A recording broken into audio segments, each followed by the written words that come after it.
बिस्मिल्लाहिर्रहमानिर्रहीम। भट्टी दी हट्टी तो इरशाद भट्टी थोड़ी खिदमत विच हाज़र। पसंद आवे तो सुन लेना, ना आवे तो अगे गुजर जाना। कोई मैं बाबा आमल नजूमी नहीं, ना कोई थानू ट्रक की बत्ती के पिछे लाना है, ना कोई फाल कढ़नी है। मुख्तसर किस्सा, दो पेशियाँ यानी दो पेशियाँ, एक साईं उस्मान बुज़दार की, एक मरीम नवाज साहबा की। दोनों नैब लाहौर में पेशियाँ हुई, दोनों हो चुकी। दोनों का आपको पता है कि क्या उनका रिजल्ट निकला या क्या हुआ ऊपर वाले, लेकिन अंदर बड़ी चंद मज़े मज़े की बातें हैं। वो मज़े मज़े की बातें आपसे शेयर करनी है। साईं उस्मान बुज़दार की पहले बात कर लेते हैं। साईं उस्मान बुज़दार 11:10 पर नैब पहुँचे। 5 मिनट वो इंतज़ार उन्होंने किया। उसके बाद 5 रुकनी नैब टीम के सामने वो पेश हुए और पुरतकल्लफ चाय पी। चाय में उन्होंने चीनी नहीं डाली, क्योंकि आजकल चीनी उनको पसंद नहीं है। चीनी जब भी वो देखते हैं तो उनको जहांगीर तरीन याद आ जाते हैं।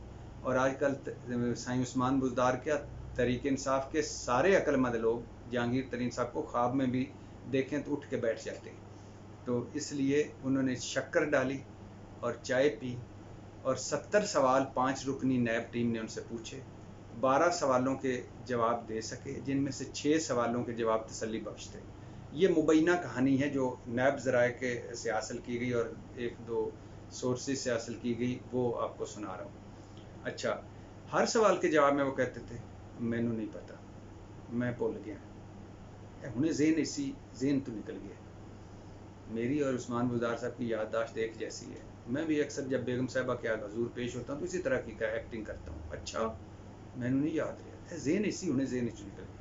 खैर, साईं उस्मान बुज़दार साहब ने हर सवाल के जवाब में ये कहते थे मुझे नहीं पता, ये नहीं हुआ। बुलाया गया किस लिए था ये तो आपको पता है, शराब के परमिट का केस था। 2009-10 में शहबाज शरीफ ने बैन किया हुआ था। इन्होंने वो एक अंडर कंस्ट्रक्शन होटल को, जो 5 स्टार नहीं था, उसको शराब का लाइसेंस मुबैना तौर पर इनके कहने पे दिया गया। अच्छा, अब उसमें जब आया तो ये था, आए तो इस केस में थे। आगे जिस दिन नैब ने इनको नोटिस दिया था इस केस में बुलाने के लिए, उस दिन ही नैब में 8 और शिकायतें पहुंच गई, जो तस्दीक होकर अब तस्दीकी मरहल से गुजर चुकी हैं। और उनमें ठेके हैं तौसा शरीफ में, जो मुबैना तौर पर 2 ठेकेदार हैं जो सारे सरकारी काम कर रहे हैं। उनमें बड़ी बदउनवानियों की खबरें हैं। एक फेवरेट ठेकेदार है मुबैना तौर पर, तनवीर नामी ठेकेदार, जिसको सारे ठेके सुनाए मिल रहे हैं, ये भी है। मुबैना तौर पर उस्मान बुज़दार साहब ने जो ज़मीनें ख़रीदी हैं दुबई में, कज़न्स के नाम पर, भाइयों के नाम पर, रिश्तेदारों के नाम पर, फ्रंटमैन्स के नाम पर, वो भी एक किस्सा था, नैब ज़राए वाले कहते हैं। अच्छा, तो उसमें जो शराब वाले परमिट केस में जो डीजी एक्साइज एंड टैक्स हैं गोंदल साहब, वो वादा माफ़ गवाह बन गए। 4 सफ़े का उन्होंने वादा माफ़ गवाह का दिया है उनको लिख करके, कैसे कैसे ये सारा कुछ हुआ। और 2 सफ़े का उन्होंने खुद माफ़ीनामा लिख के दिया, जो चेयरमैन नैब को भिजवा दिया गया। नैब के आर्टिकल 26 के तहत वो उनको माफ़ीनामा होपफुली मिलने वाला या मिल गया होगा। वो उनको माफ़ कर दिया जाएगा और वो वादा गवाह बन जाएंगे। एक और हैं सिद्दीकी साहब, जो उस्मान बुज़दार साहब के अपने स्टाफ में उनको भी बुलाया था नैब, और सुना जा रहा है कि 50% वो मान गए हैं वादा माफ़ गवाह बनने के लिए, और वो रिकॉर्ड लेके गए थे। एक दिन उन्होंने मांगा है और वो आज शाम को या आज किसी वक्त वो पेश होना है उन्होंने। अच्छा, तो अब उस्मान बुज़दार साहब से सारे सवाल पूछे गए, सब कुछ किया गया। उस्मान बुज़दार साहब बस आएँ बाएँ शाएँ। और आपको पता है शुगर कमीशन में भी जो जब पेश हुए थे तो उस वक्त भी उन्होंने कहा था कि आपको जब इधर वफाक ने कहा कि सब्सिडी दे दें, सूबे चाहें तो दे दें, तो आपने तहरीरी आर्डर आने से पहले ही इजलास बुलाकर उसमें मंजूरी दे दी थी शुगर सब्सिडी देने के लिए। तो उस्मान बुज़दार साहब ने शुगर कमीशन को भी कहा था, अच्छा मैंने इजलास बुलाया, मुझे तो नहीं याद, मैंने तो कोई इजलास नहीं बुलाया। तो उन्होंने आगे वो मिनट्स रख दिए उस इजलास के शुगर कमीशन के। तो अच्छा, उन्होंने कहा अच्छा मैं भूल गया, मुझे याद नहीं। यहाँ भी उन्होंने कहा कि मुझे याद नहीं, मैं तैयारी करके नहीं है। उन्होंने कहा कि कल जो वज़ीर आला हाउस में इजलास हुआ है हमारी नैब पेशी पर। अच्छा, उन्होंने कहा इजलास हुआ है, उसमें मैं नहीं था, मैं लेट पहुंचा था। तो खैर उन्होंने टाइम मांगा, टाइम उनको मिल गया है 18 अगस्त का। 18 अगस्त को 7 परफार्मा भी दिया है, 12 सफाती परफार्मा असासों का, कि आपके कितने असासे थे और अब कितने हैं। और साथ ही नैब ने डीजी खान से, उस्मान बुज़दार साहब के डिस्ट्रिक्ट के से पिछले 2 सालों में जितनी ज़मीन खरीदो फरोख्त हुई है उसका रिकॉर्ड भी मंगवा लिया है। और सुना ये जा रहा है कि उस्मान बुज़दार साहब जब निकल के वज़ीर आला हाउस पहुँचे तो उन्होंने पहला काम ये किया, गाड़ी भिजवाई है डीजी खान कि 2 पटवारियों को मुबैना तौर पर मंगवाया है, बुलवाया है कि उनको बुलवा रहे हैं। तो ये थी वो एक उस्मान बुज़दार साहब की पेशी थी, जिसमें अच्छा मज़े की बात यह है कि आखिरी लम्हों में जब उन्होंने उस्मान बुज़दार साहब ने वो उन्होंने कहा कि ये परफार्मा ले लें, इस पे रिसीव कर लें। तो उन्होंने कहा कि मैं रिसीव कर लूँ, मेरा हाथ दुख रहा है, हाथ दुखता है, तो ये आप लिख दें कि कैसे रिसीव किया जाता है। ये पंजाब के वज़ीर आला का हाल है, आधे पाकिस्तान का, और 10वां या 12वां बड़ा मुल्क है आबादी के लिहाज से, इतना पंजाब है, और उसके ये सरबराह हैं। एक लाइन नहीं लिख पा रहे थे वो उसकी अंग्रेज़ी की, और वो नैब वालों ने लिखा कि वो हेयर बाई रिसीव्ड वगैरह वगैरह, तो नीचे फिर उस्मान बुज़दार साहब ने दस्तखत कर दी है। तो ये तो थी कहानी उस्मान बुज़दार साहब की। अब 18 अगस्त को आना है, मुश्किल वक्त आया हुआ है उन पर। उस मुश्किल वक्त इसलिए आया हुआ है कि गवर्नेंस इश्यूज़ हैं, परफॉर्मेंस इश्यूज़ हैं, और ऊपर से ये मुबैना करप्शन इश्यूज़ हैं, इल्ज़ामात हैं, पार्टी के अंदर से धड़े बन गए हैं। इमरान खान साहब पहली मरतबा एक कदम पीछे हट के उस्मान बुज़दार साहब को देख रहे हैं। तो लग रहा है कि उस्मान बुज़दार साहब is beginning to the end हो रहा है। बाकी मैं फिर उस्मान बुज़दार साहब के हवाले से अक्सर कहता हूँ, हज़रत अली का कौल सुनाता हूँ कि हज़रत अली ने कहा कि लोग अल्लाह से अकल नहीं नसीब मांगो, क्योंकि मैंने बड़े बड़े अक्लमंदों को नसीब वालों के यहाँ नौकरियाँ करते, काम करते देखा है। तो ये बुज़दार साहब का नसीब है जो 2 साल निकाल गया है, आगे कितना निकाल पाते हैं ये भी उनके नसीब की बात है, वरना अकल की जितनी चालें थी वो उनके खिलाफ हैं। दूसरी पेशी जो आपसे डिस्कस करनी है वो मरियम नवाज साहबा की है। ये मुबैना पेशी का अब एक और आया कि इस पेशी के पीछे मियाँ मोहम्मद नवाज शरीफ साहब मौजूद थे, और मुबैना कहानी के मुताबिक मियाँ मोहम्मद नवाज शरीफ साहब से ही रात को मशवरा करके इस पेशी पे कारकुनों को बुलाया गया। 6-7 सियासतदानों के लीगियों की ड्यूटी लगाई गई कि वो कारकुनों को लाएं, और उन्होंने कहा कि बिल्कुल आप नैब को टफ टाइम दें, ये बिल्कुल आराम से नहीं जाना, कुछ नहीं करना, और पूरा ताकत का मुजाहरा करना है। और इस मुबैना कहानी का ये है कि जो पत्थर हैं वो भी लिफाफों में, शापरों में, गाड़ियों में तकसीम किए गए बाकायदा। और उसके बाद सुबह कई कारकुन ऐसे भी खुश नसीब थे जिनको हलवा पूड़ी और चने का नाश्ता भी कराया गया। 3 रस्तों से वो पहुँचे नैब में, और फिर नैब में जो दमादम मस्त कलंदर हुआ वो एक अलग बात है। और फिर मरियम नवाज साहबा ने इसको इस्तेमाल जिस खूबसूरती से किया वो भी दाद देनी चाहिए कि वो जो बुलेट प्रूफ गाड़ी, उसको लेज़र गन से सुना है कि अल्लाह ना करे, अल्लाह मरियम नवाज साहबा को लंबी ज़िंदगी दे सेहत के साथ, और मियाँ साहब को भी ऐसा कोई वाक़या ना हो, लेकिन लेज़र गन से जब फायर होता है तो बुलेट प्रूफ नहीं रोक सकती, पहली बात है। दूसरी बात यह है कि पत्थर मारा जाए या इस तरह की वो गोलियां मारी जाएं तो जो असल वाली बुलेट प्रूफ होती है उसको कुछ नुकसान भी नहीं पहुंचता। पथराव हुआ है उनकी गाड़ी पे, वो फुटेज भी हमने देखी है, जो इनकी फुटेज थे वो भी देखी है, जो ये मार धाड़ कर रहे थे और जिस तरह पत्थर निकाल के मार रहे थे। और फिर मज़े की बात है, मरियम नवाज साहबा चली गई, फिर 5 मिनट बाद आ गई, फिर आके उन्होंने मैसेजेस किए कि मेरी पेशी तो कर लें, जिसके जवाब में फिर उनके मोबाइल पर व्हाट्सएप मैसेज किया, नैब की तरफ से किया गया कि आपकी पेशी कैंसिल हो गई, आप जा सकती हैं। जिस पर वो फिर उन्होंने मुख्तलिफ लोगों से, 2-4 लोगों से आप जो राब्ते में थे उनसे फ़ोन किया कि मैं पेशी पे आना चाहती हूँ, जो हुआ मेरी पेशी करवा लें।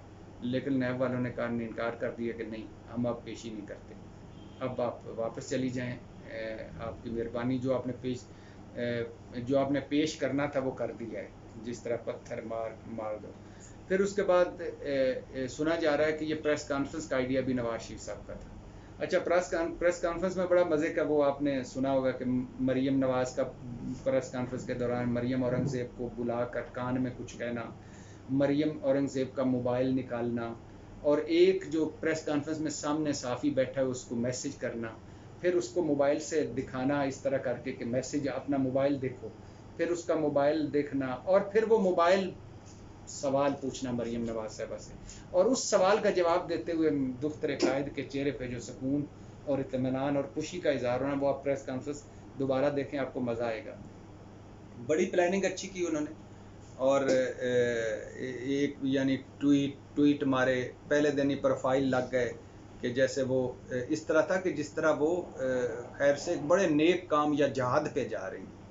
एक जो वो खैर इनके है कि जालसाजी में भी आए, फ्रॉड में भी आए, 2 नंबरी में भी आए, तो हम हुक्मरान ख़ानदान, चेहरे से यूं ही लगता है कि जिस तरह कौम पर एहसान करने के लिए आ रही हैं, और ये अगर आज इसके बाद जो है ना बरकतें फैल जाएंगी पूरे मुल्क में जो ये तशरीफ़ ले ला चुकी हैं। तो यानी एक कानून बदलता है, कैसा केस क्या था, इनकी हिकमत अमली, कामयाब हिकमत अमली देखी, किस वक्त केस नहीं डिस्कस हो रहा, कहीं भी डिस्कस क्या हो रहा है कि पत्थर किसने मारे, ऊपर से कोई फायर आया था या पत्थर आया था, गाड़ी में क्या हुआ था, मरीम नवाज कैसे पहुंची थी, कसूर किसका, केस नहीं कि किस तरह इस जमहूरी मुल्क में, सो कॉल्ड जमहूरी मुल्क में, किस तरह बादशाहों की तरह हाउस ऑफ शरीफ के लिए कानून बदलता है, और रिहायशी ज़मीन ज़री ज़मीन होती है, और फिर औने पौने दामों पर वो ज़री ज़मीन खरीद हाउस ऑफ शरीफ वाले ख़रीदते हैं। 3560 या 68 कनाल ज़मीन ख़रीद लेते हैं अपने महल के इर्द गिर्द की, ताकि यहाँ इर्द गिर्द भी या छूत शूदर कौम जो है ना ये भी दूर रहे, तो वो ख़रीद लेते हैं। और उसमें काबिल एहतराम शमीम अख्तर साहबा को 242 एकड़ के करीब, 180 एकड़ के करीब मरीम नवाज साहबा, और 12-12 एकड़ शहबाज शरीफ और नवाज शरीफ के नामों पर ख़रीदी जाती है। और जब ख़रीद लेते हैं, जब रोला पड़ता है, तो वो कानून फिर वापस आ जाता है, बदल जाता है, फिर वो जो ज़री ज़मीन है रिहायशी ज़मीन बन जाती है। ये था वो, यानी कैलबरी फाउंट जालीपन हो, जालसाजी हो, ट्रस्ट डीड की जालसाजी हो, कतरी ख़त की जालसाजी हो, जनाब स्पीकर की जालसाजी हो, सुप्रीम कोर्ट में जो मरीम नवाज साहबा ने जाली डॉक्यूमेंट्स पेश किए जिस पर जस्टिस शेख अजमत सईद ने कहा कि आज तो हमारा दिल ही टूट गया, और फिर उन्होंने पूछा कि इस पर कितनी सज़ा हो सकती है, तो मुस्लिम लीग नून के वकील ने कहा 7 साल कैद बमुशक्कत, तो उन्होंने छोड़ दिया, नरमी की, लेकिन अदालतों ने भी सही नरमी की। सुप्रीम कोर्ट ने छोड़ दिया उस वक़्त मरीम नवाज साहबा को, इस्लामाबाद हाई कोर्ट ने ज़मानत दे दी एवन फील्ड में कैप्टन सफदर, मरीम नवाज और उनको नवाज शरीफ साहब को, जिस पर सुप्रीम कोर्ट ने 5 एतराज़ात उठाए कि आपने ये कैसे ज़मानत दे दी, लेकिन फिर सुप्रीम कोर्ट ने भी कंफर्म ज़मानत कर दी। क्यों कि मरीम नवाज औरत हैं और नवाज शरीफ साहब तो पहले ही अंदर हैं, अब क्या इस दूसरे केस में ज़मानत कैंसिल करना। और फिर उसके बाद लाहौर हाई कोर्ट में फ़िज़िकल रिमांड पे थी नवाज शरीफ और शहबाज शरीफ, उनको भी ज़मानतें दे दी। फिर इस्लामाबाद हाई कोर्ट ने गारंटियाँ मांगी, नवाज शरीफ साहब के बाहर भिजवा दी। इसके बदले में मरीम नवाज साहबा ने क्या किया, पहले तो तराजू मंगवाया करती थी स्टेज पे, अवामी अदालतें लगाया करती थी, ये जो जजेज़ हैं, ये जो जजेज़ हमारे ख़िलाफ़ हैं, वो कहा करती थी। फिर अरशद मलिक का उन्होंने वीडियोज़ पे वीडियोज़ बना के पूरी जुडिशरी को चौक में ला के खड़ा कर दिया, और उसके बाद अब ये नैब में पेश हुई, और ये पथराव और ये सारा, यानी जहाँ मतलब ये है कि जो चीज़ है उसको मुतनाज़ बना दो, जो आपसे क्वेश्चन करने वाली, अदालत हो तो सुप्रीम कोर्ट पे हमले कर दो कीमे वाले नान खिला के, नैब हो तो उस पर चढ़ाइयाँ कर दो, उसको मुतनाज़ बना दो, किसको ही ख़त्म कर दो, एहतसाब हो तो उसको मुतनाज़ बना दो, और अगर कहीं जाना पड़े तो तबाही फेर दो और करो। लेकिन ये इसलिए भी मनसूबाबंदी का लगता है कि 184 पेशियाँ हुई एवन फील्ड अल अजीज़िया और फ्लैगशिप में नवाज शरीफ साहब की और मरीम नवाज़ की, जिनमें से 134 पेशियों पे नवाज शरीफ आए, 60 पेशियों पे मरीम नवाज़ आई। कभी कोई इस तरह का मामला हुआ, पथराव ये वो। इसके अलावा मरीम नवाज़ इसी नैब में कैद थी, नवाज शरीफ साहब इसी लाहौर कोट लखपत जेल में कैद थे। कभी कोई एक कारकुन भी आमने सामने आया? कभी भी नहीं आया। गिरफ्तारियां जब इन दोनों बाप बेटी की हुई, कभी कोई बाहर निकला या कोई इस तरह की पथराव वगैरह कोई नहीं हुआ। हमजा शहबाज और शहबाज शरीफ साहब की पेशियाँ हुई, कभी इस तरह हुआ कि नहीं। मरीम नवाज साहबा इसी नैब से निकल कर पेशियों पे जाया करती थी, कभी कुछ हुआ नहीं। इस मरतबा प्लानिंग के तहत था। प्लानिंग के तहत ये था कि ये इस मरतबा रोला डालना है, क्योंकि फंसते जा रहे हैं, ऐसे ऐसे केसेस सामने आ रहे हैं कि फंस रहे हैं और फंसते जा रहे हैं। तो अब वाहिद रास्ता क्या है, कानून को, कानूनी जंग को सियासी अदालत जंग बना दो। लिहाजा ये पेशी भी गुजर गई। अब उसके ये जिसके पीछे सुना है कि नवाज शरीफ साहब बड़े खुश हुए एंड रिज़ल्ट देखकर, और वो मुसलसल टीवी देखते रहे, मुसलसल हिदायत देते रहे, और मरीम नवाज़ का जाना और फिर आना, फिर प्रेस कॉन्फ्रेंस, फिर ट्वीट्स, फिर उसके बाद गाड़ी की वीडियो। गाड़ी भी बड़ी मज़ेदार है, जो नैब में थोड़ी ज़ख्मी थी, घर जाकर ज़्यादा ज़ख्मी हो गई दुख की वजह से। लेकिन बहरहाल एक तरफ उस्मान बुज़दार है, उस्मान बुज़दार को एक क्रेडिट तो देना पड़ेगा, और मैं ज़रूर दूंगा उनको एक क्रेडिट, कि वज़ीर आला पंजाब में वो भी चाहते तो कोई कारकुनों की फ़ौज, जब बंदा वज़ीर आला हो तो उस वक्त तो कारकुन को ज़्यादा भी दे सकता है और ला भी सकता है, तो वो भी कारकुनों को ले जा सकते थे, कम अज़ कम प्रोटोकॉल से जा सकते थे, शाही तरीके से जा सकते थे।